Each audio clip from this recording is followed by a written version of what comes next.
안녕하세요. 오늘은 식물의 잎에서 일어나는 증산작용입니다. 시작하겠습니다.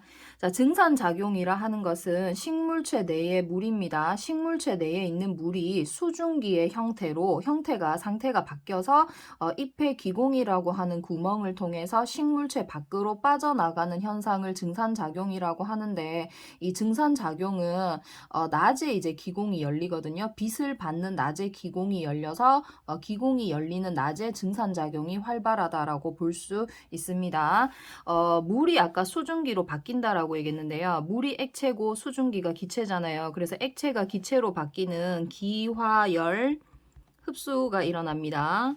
자, 상태 변화로 보시면 기화열 흡수가 일어나고, 그 다음에 잎의 기공이라고 했는데, 잎의 기공은 잎에 있는 구멍인데 주로 잎의 뒷면에 많습니다. 주로 잎의 뒷면에 많습니다.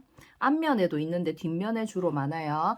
그 다음에 물이, 자, 아까 무슨 형태라고 했죠? 수증기 형태로 물이 빠져나가는 현상을 증산작용이다라고 합니다. 아래쪽에 그림 살펴보실게요. 여기 식물의 이제 잎을 확대해 놓은 그림인데, 밤에는 여기가 이제 기공이 닫혀 있는 모습입니다. 밤에는 기공이 닫혀 있고, 빛을 받는 낮에는 여기 구멍이 기공이거든요. 이제 기공이 열려 있습니다. 자, 구조를 보시면, 자, 이 구멍이 이제 지금 기공이라고 하는 구멍인데, 기공 옆으로 세포가 두 개 있잖아요. 자, 요 입술 모양의 세포, 요 두 개를 공변세포다라고 얘기합니다.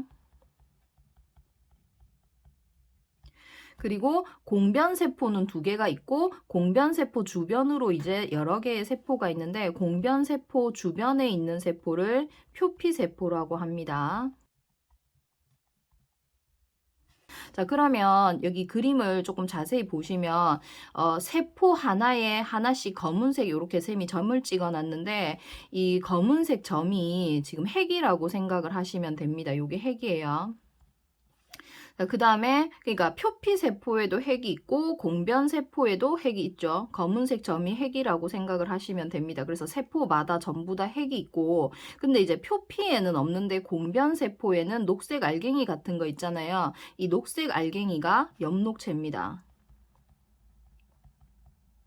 그래서 이 입술 모양의 공변세포에는 엽록체가 있는데 주변에 있는 표피세포에는 엽록체가 없습니다. 줄쳐 볼게요. 자, 표피라고 하는 것인데요. 입술 모양의 세포가 공변세포고 주변에 있는 것이 표피세포입니다. 자, 이 표피세포 같은 경우는 아까 녹색 알갱이 엽록체가 없다라고 얘기했습니다. 엽록체, 녹색 알갱이가 없어서 색깔은 투명하고, 그 다음에 엽록체가 없기 때문에 표피세포는 광합성 할 수 없습니다. 자, 그 다음에 기공 옆으로 있는 두 개의 세포를 공변세포라고 한다라고 얘기했죠. 근데 이 공변세포 같은 경우는 표피세포가 변형이 되어서 만들어진 겁니다. 그 다음에 이거 엽록체가 있어요. 공변세포는 엽록체가 있습니다. 그래서 초록색을 띠며 엽록체가 있기 때문에 공변세포만 강합성을 할 수 있습니다. 자, 그리고 지금 제가 색칠을 보면 이 공변세포 보면은 이 공변세포의 여기가 안쪽이고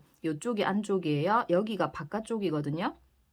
근데 안쪽을 조금 진하게 색칠을 해놨잖아요. 그 왜 그렇냐 하면 이 공변세포는 안쪽에 있는 세포벽이 더 두껍습니다. 그래서 안쪽은 조금 두껍고 바깥쪽은 조금 더 얇다. 이렇게 기억을 해주세요. 자, 그 다음에 이 기공이라고 하는 건데요. 이 구멍이 이제 기공입니다. 그래서 기공이라고 하는 것은 잎의 표피에 있는 작은 구멍을 말하는데, 앞면에도 있고 뒷면에도 있지만 주로 잎의 뒷면에 기공이 많습니다. 자, 그 다음에 기공이라고 하는 것은 공변세포 두 개로 이루어져 있습니다. 입술 모양의 세포, 공변세포 두 개로 이루어져 있으며, 이 기공이라고 하는 게 이제 공기가 드나드는 통로거든요. 그래서 산소, 이산화탄소, 수증기와 같은 이런 기체가 드나드는 통로가 기공이다라고 생각을 하시면 됩니다.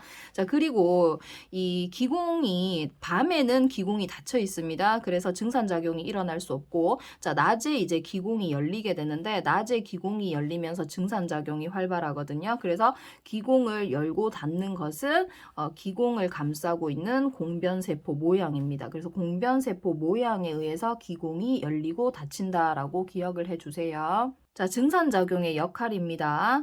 증산작용이라고 하는 것이 식물체 내에 있던 물이 수증기 형태로 잎의 기공을 통해서 식물체 밖으로 빠져나가는 거다라고 얘기를 했잖아요. 그래서 물이 빠져나가는 건데 증산작용의 역할은 자, 첫 번째, 물 상승의 원동력이 됩니다.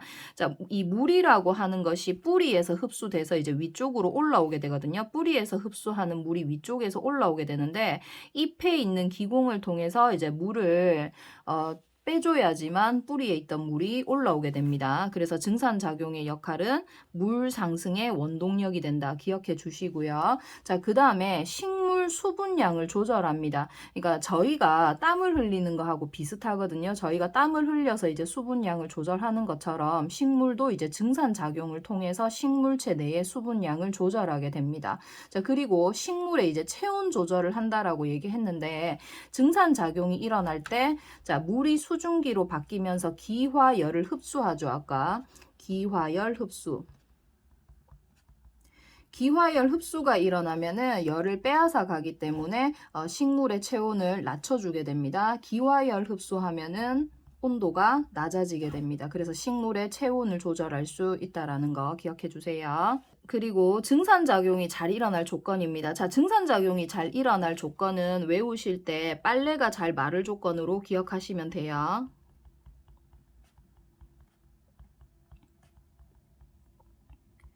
자, 증산작용이 어떻게 하면 활발하게 일어나느냐?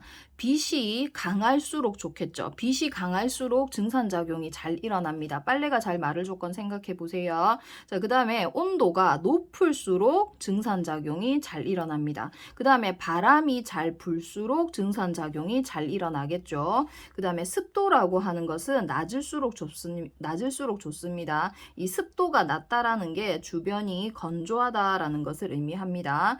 그 다음에 식물체 내의 수분량인데요. 식물체 내의 수분량이 많아야지만 증산작용이 활발합니다. 수분을 많이 가지고 있어야지만 물을 수증기로 식물체 몸 밖으로 내보내는 증산작용이 활발하다라고 기억하시면 될 것 같아요.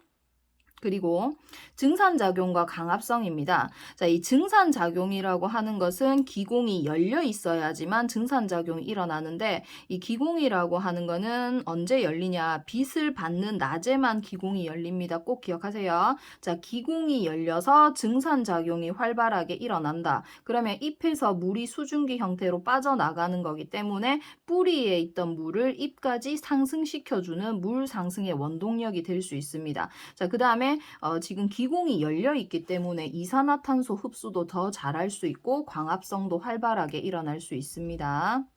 자, 마지막으로 기공이 열리는 과정인데요. 기공이 열리는 과정은 중요도가 높은 편은 아니거든요. 그래서 학교 선생님이 이제 만약에 설명을 하시면은 요걸 외워 주셔야 되고 설명을 하지 않으셨다라면은 외우지 않으셔도 될 것 같습니다. 자, 기공이 열리는 과정을 그림으로 살펴보겠습니다. 기공을 감싸고 있는 두 개의 세포가 있다라고 했죠? 이렇게 공변세포입니다. 이름이 공변세포. 그 다음에 공변세포 주변으로 또 여러 개의 세포가 있거든요. 이렇게. 자, 이것은 표피세포입니다. 그런데 공변세포에는 엽록체가 있어요. 근데 표피세포에는 엽록체가 없습니다. 자, 엽록체가 있으면 뭐를 할 수 있다 그랬죠? 네, 강합성을 할 수 있어요. 근데 표피세포 같은 경우는 엽록체가 없기 때문에 광합성을 할 수 없습니다.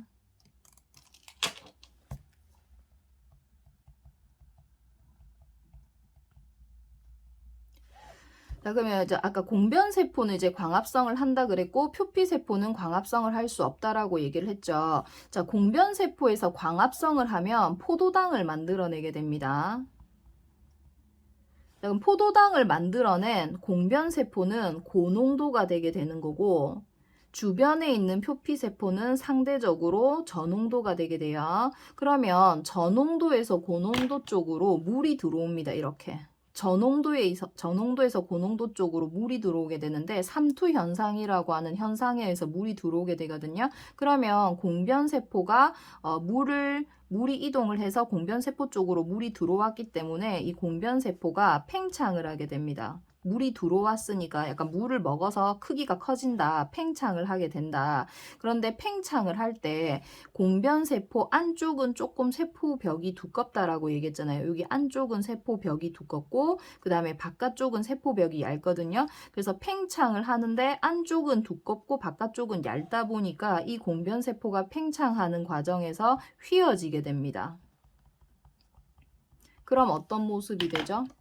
예, 이 두 개의 공변세포가 이렇게 휘어지게 됩니다. 이렇게. 네. 공변세포가 휘어지면은 요 안쪽에 있는 구멍이 이제 기공이니까 기공이 열린다라고 이해를 하시면 됩니다. 자, 그래서 기공이 열리는 과정인데요. 기공은 빛을 받는 낮에만 열립니다. 자, 빛을 받으면 이 공변세포에 엽록체가 있다라고 얘기했죠. 공변세포가 광합성을 할 수 있어요. 광합성을 하면 포도당을 만들어냅니다. 자, 포도당을 만들어내면 공변세포의 농도가 높아지게 되겠죠. 그러면 표피세포에서 공변세포 쪽으로 물이 들어옵니다. 자, 물이 들어오는 방향은 표피세포에서 공변세포 쪽으로 물이 들어옵니다. 그럼 공변세포가 물이 들어왔기 때문에 커지겠죠. 공변세포가 팽창을 하게 됩니다. 근데 이제 공변세포가 팽창을 하는데 공변세포 안쪽은 두껍고 공변세포 안쪽 세포벽은 두껍고 바깥쪽은 얇다 보니까 균일하게 팽창을 하는 것이 아니라 휘어지면서 팽창을 하게 됩니다. 그래서 공변세포가 이렇게 휘어지게 되었을 때는 기공이 열리게 됩니다. 결론은 기공은 낮에 열린다라는 거 기억을 해 주세요. 자, 오늘은 여기까지 하겠습니다. 수고하셨습니다.